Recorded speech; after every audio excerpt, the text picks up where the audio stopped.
Good everyone, so in the previous video we detected a leak in our FX Impact Mark III. It was located at the front of the plenum, and this video is all about stripping the rifle down to gain access to the O-rings, which are hopefully what the cause is, replacing them O-rings, reassembling the rifle, testing and making sure that we've cured the leak. So without further ado, let's get into it. Before you work on your rifle, you need to drain all of the air from your system. So you want to unscrew your bottle until it starts to leak the air, and then once you've got it to that point, you'll see your the two regs at the front drop down in pressure to 0. I leave it on, and then once I've got it down a bit further I can take it off, or you can take it off at that point. You're still going to have air in your plenum, so you need to drain that down. What I typically do is I cock the weapon. It can take more, but typically on my one it takes 2. You cock it a second time, you fire it, and then you'll hear the air draining from the plenum, and then that way you've got all of the air discharged out of your rifle. If that doesn't work, you can take the cowling off of this rear regulator and you can get a spanner on there, and then that will drain the system down as well.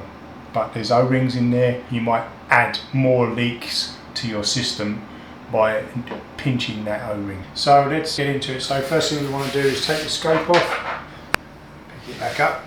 Yours will be different, so we'll just do these.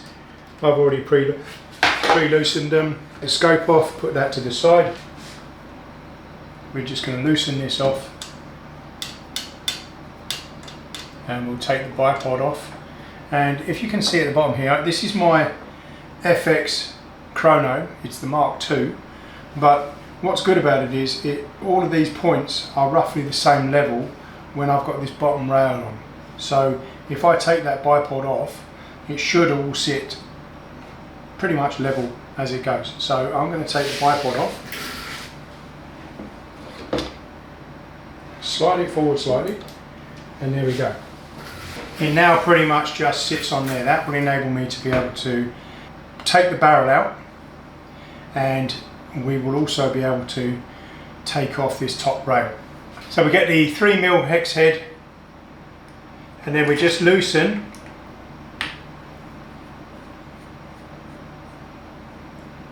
that Allen headed bolt. That will enable us to then be able to pull the actual barrel out.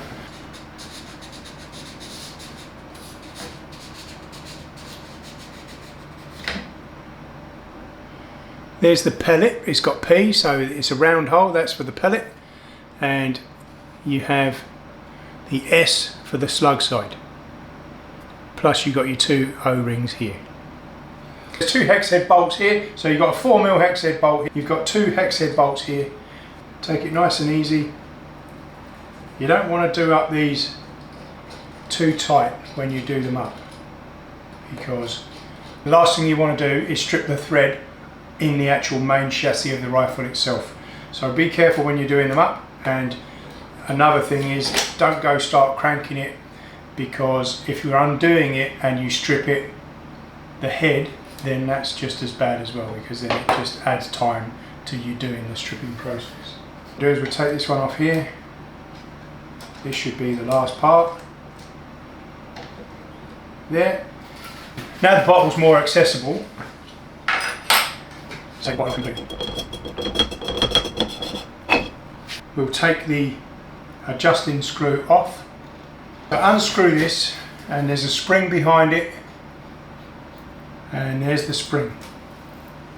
If it's an M3 and you've got a tungsten hammer kit in there, power hammer kit, the ball there, and it's an M3, then you're probably finding that you've got inconsistency issues. Feet per second is all over the place. Try taking that ball out and giving it another go. You want to remove that. It's an 11mm. You don't want an open-ended, you want a ring spanner or a ratchet spanner, and then you just want to crack that, that's it, and then just remove it. Unscrew it, take it out. And next thing we want to do is take the cheek rest off. So again, 2.5mm, once you've got all 4 of them released and you feel them pop, here we go. Keep them screws. Try and keep them in their locations, because it just makes it easier when you have to put it back together. You've just taken that end cap off with your 11mm spanner, That there, the probe that's sticking out, you've got to make sure that it's pushed all the way back. That is your C1. And you want to take the measurement of that. And mine's currently set at 6.33 with the vernier calipers, 6.33 mil. So we've measured the C1. Next thing we want to do is we undo these top rail bolts. Unscrew all of these top Allen bolts here. I typically just release them first, so they're all loose.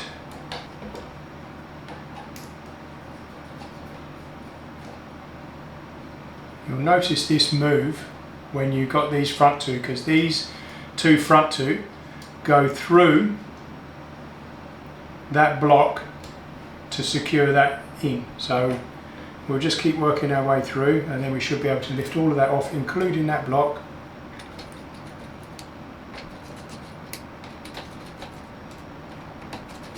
Right, that should be all of them loose now. And then we just slowly lift it.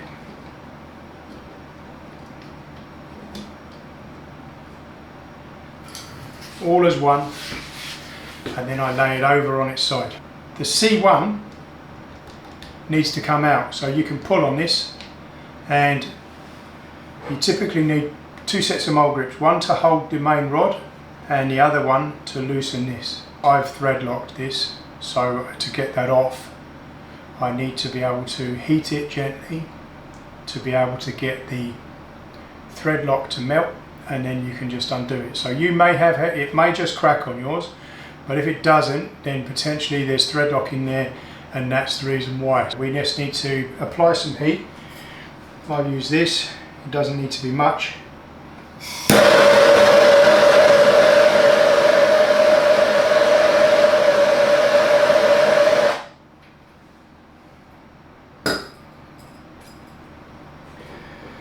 And then we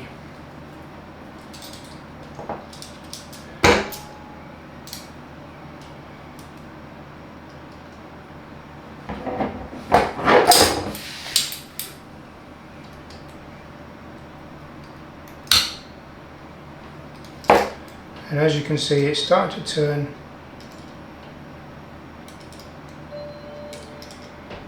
And so it's cracked that.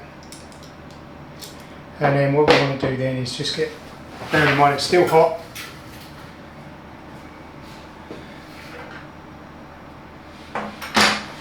Get yourself a nice rag that you can use, and then you can, instead of burning your fingers, you can just start rotating that to get it off. And then once it's off, you want to, while that thread lock is still in a molten state, you can basically clean it up at the same time. So take it off, put it to the side, and then just give this a little clean while it's still, you know, in, like you say, soft.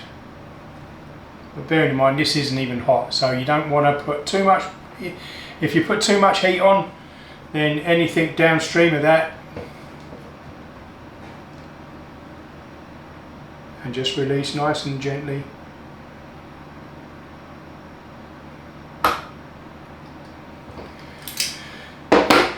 I'm not going to take the trigger mechanism and the cocking handle off. On the side of the cocking lever, you have a 1.5mm Allen headed grub screw there. You take that out, and then you use a 1.5mm rod to push up through there, and there's a pin that goes through here, through that cocking lever, and then you can push that up through here. And the only thing that stops that is like I say, this. So you can take this little grub screw out, like so, and then that, but I'm not going to, you can actually move that to the side to get the rifle split. So that's what I'm going to do now. We need to undo that next, and then that will enable us to split the plenum from the main rifle. So we have a 4mm Allen headed bolt, Allen in here, and all we're going to do is loosen this, just crack it nice and slowly, and effectively what you're doing is you're going to be splitting the rifle now. So unscrew it, so there's slack there, cock this, that will enable us to then lift the pin probe out. We can put that to the side, we can bring that forward, and then that enables us to separate the rifle. Just nice and slowly, pull it out like so, nice and gentle. Okay, and now we've split the rifle in two, and I'm just going to put this bit here. This is the two O-rings that I had replaced. You need to be able to hook these out. If you get a safety pin and then you just bend the end, top tip Andrew Bennett, air rifle sniper, you're just trying to hook the O-ring itself to lever it out, and then that way you can just roll it off from that point. Once it's replaced, let's get a thin film of silicone grease, and you're just going to be putting that around them O-rings so that, one, you don't damage them when you're putting them back together, putting it all back together, and secondly it gives that lubrication and seal. I'll do another video where I break down all of this plenum in its entirety, but this is just when you get that leak at the front, that's typically what it is. Let's put it all back together now. Get this part here.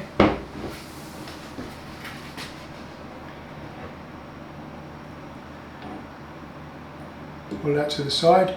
It's going to go in there. And what we're going to do,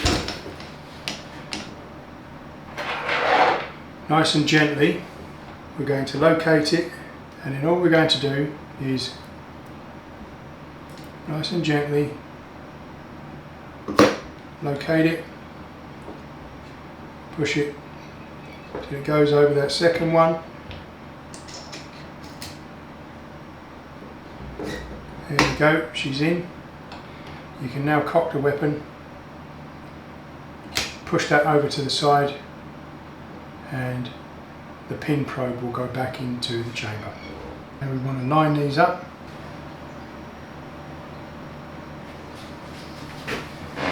And we can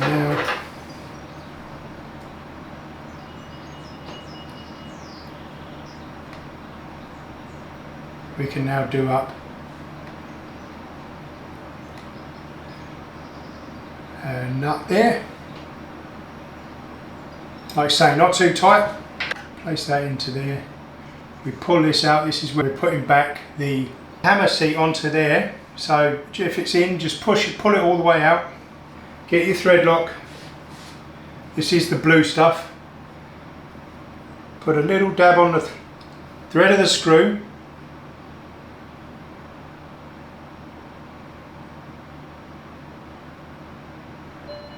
Doesn't need to be much.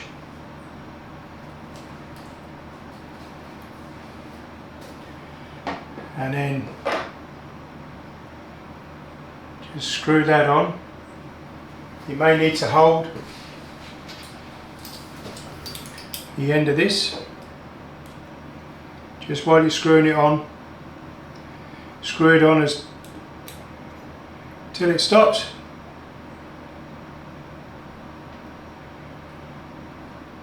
Give it one little twist, and then you want to just clean up any of that residue that's on the end, and then you can push that in. Now, so here we have this opening. You've got this block here. Make sure that's pushed all the way back,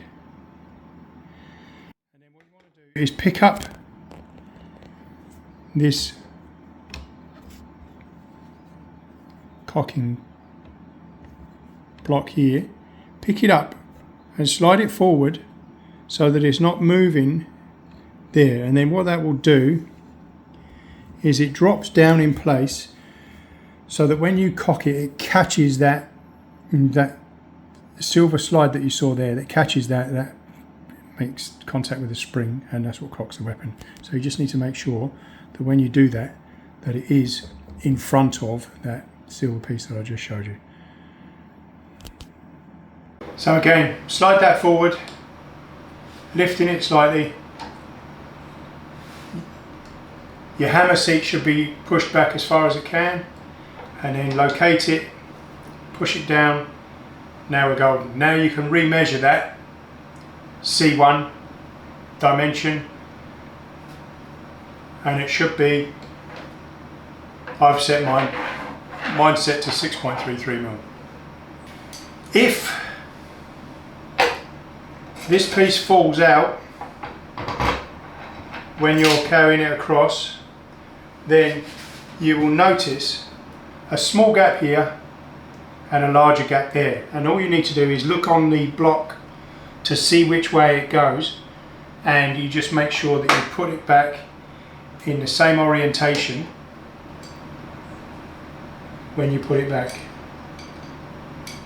and then you just drop your screws through.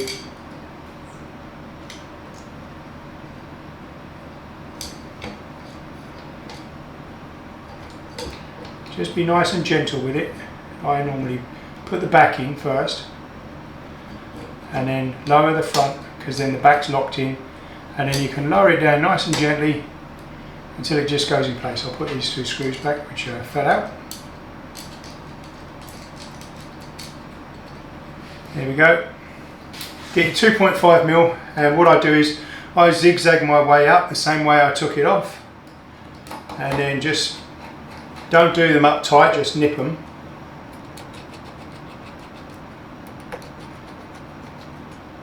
Working your way up through.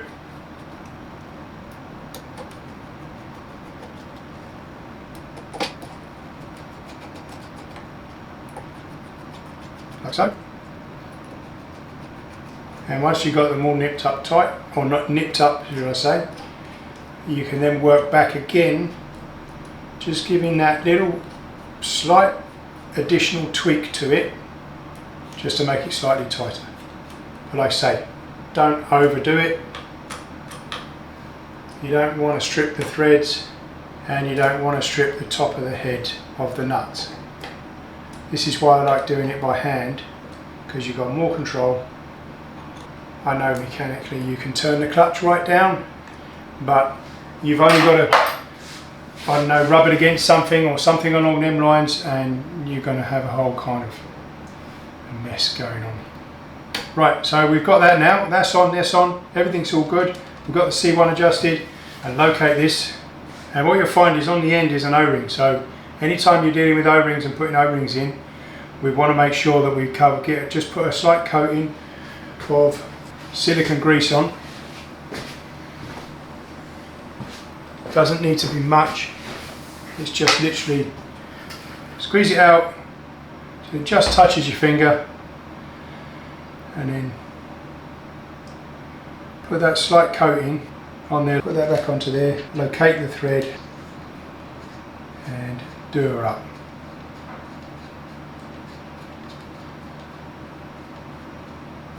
Again, ring spanner. We're just literally going to, don't have to exert a lot of force onto it. All you're doing is making sure that it's nipped up slightly. So we've got the spring and you adjust the screw. Like I say, all you need to do, push the spring in. This is an M3, you don't need the rubber ball, and just replace that part. So if it's an M3 that you've taken this off and you had a rubber ball in there, don't put the rubber ball back in when you've got an M3. Rotate that back. I typically like to put there till I've got about 4.5 lines. Here we go. I typically put the air on because it's easier to get in now. So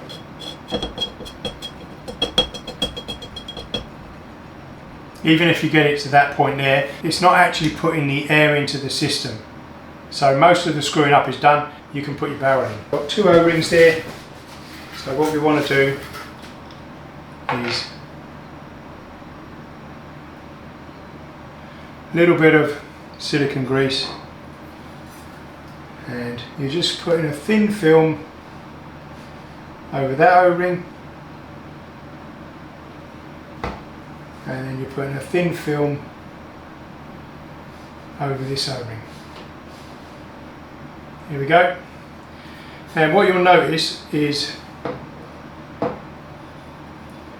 there's a little notch in the end of, if this is the first time you've taken your barrel out, there's a little notch on the pellet side, and there's a little notch on the end of the slug side. So you select which one you want. In my case, I want the slug side, and the slug, because I want the slug side, the slug port needs to be facing down, and that keyway is literally like 12 and 6 o'clock. And then all you do is nice and gently locate it and start sliding it back nice and gently. Don't force it, it will find its way, and just keep pushing. And just before it gets to this end, that's when you want to make sure the port that you want is facing down. So you can rotate it to check, and then you can rotate it back, and then all you do is you keep pushing, and it will get to a point where it will go into there, but there's quite a bit of brass showing on this end, and if that's the case, then it hasn't located in that keyway.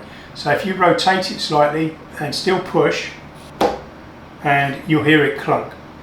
When it clunks, you'll see you'll have a slight, probably about a mil of brass showing at that point, and that means it's located itself into the keyway, or the barrels are 22.22. So that means I don't have to do up these 2 screws to hold the barrel. If it's like 30 cal or something like that, do them screws up. Once it's located, you just need to get the 3mm hex bolt and do that barrel retaining bolt up. Doesn't have to be tight, just needs to nip into there. Okay, so we've got the barrel in. Rotate the gas.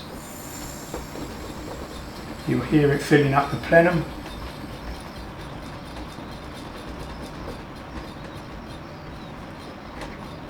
We're good there. We can put the cheek rest on. Back to your 2.5mm. If you lift it slightly, you can pretty much get it. There we go, we've located one. I locate the 3rd one, 4th one. Okay, the cheek rest is now located and on. Take the moderator off. I'm going to locate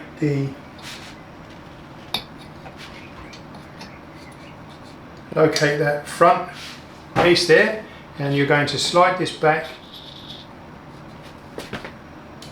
again, 2.5mm, knit them up again, just not too tight, 4mm here, and we just do that up.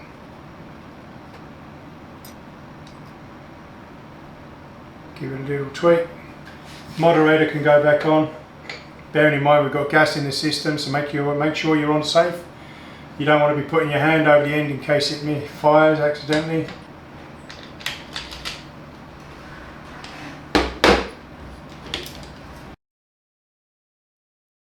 And then last of all, fill it. Make sure the bottles all full back to max pressure, in my case 250 bar. Once you've done that, if you get your regulators and get a piece of tape, place the tape where the line is, but on the plus side of it. If you put it on the negative side, you're not going to see it obviously go down. 1, you're marking where the needle is, and 2, If it goes down, you're going to see it. So do that on all 3 of your regulators, leave it overnight, and then you're going to know if you're losing any air at that point. If you like my videos on YouTube, then please like, subscribe, or you can join the community on our Facebook page, King Great Air Guns on Facebook. Thanks very much everyone. Hope to see you again soon. Ciao.